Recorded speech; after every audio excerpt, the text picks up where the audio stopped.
be for creating social consciousness.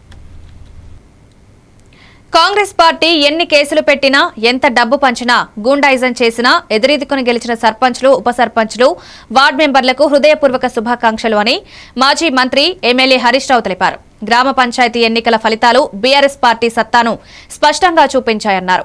ప్రజలు ఇంకా BRS వైపే ఉన్నారనడానికి ఇవే నిదర్శనమని చెప్పారు.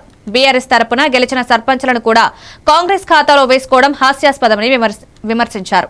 ప్రజల తీర్పును వక్రీకరించే ప్రయత్నాలు కాంగ్రెస్ మానుకోవాలని సూచించారు. ఎప్పుడైనా రూలింగ్ పార్టీ, ఇప్పుడు మనం కూడా 2 సార్లు గవర్నమెంట్ ఉన్నాం, అంతకుముందు కూడా కాంగ్రెస్ ఉండే, తెలుగుదేశం ఉండే. ఎప్పుడైనా లోకల్ బాడీ ఎలక్షన్లు, సర్పంచ్ ఎలక్షన్లు అనేవి రూలింగ్ పార్టీ 90 పైసలు గెలుస్తుంది, ప్రతిపక్షం 10 పైసలు గెలుస్తుంది. కానీ ఈసారి ఏమైంది, మనం 40% 4,000కు పైగా సర్పంచులు ఇలా బీఆర్ఎస్ పార్టీ గెలిచింది. 4,000కు పైగా గెలిచినాం. అఫ్ కోర్స్ రేవంత్ రెడ్డి కథ వేరు, మంది పుట్టిన బిడ్డ కూడా నా బిడ్డనే అంటాడు, ముద్దు పెట్టుకుంటాడు. ఈ కేసు వేరే కేసు ఇది. ఎందుకంటే మొన్న లెక్కలు చెప్పిండు. ఇప్పుడు మనము గెలిచిన సర్పంచులు కూడా ఆయన ఖాతాల్లో వేసుకున్నాడు.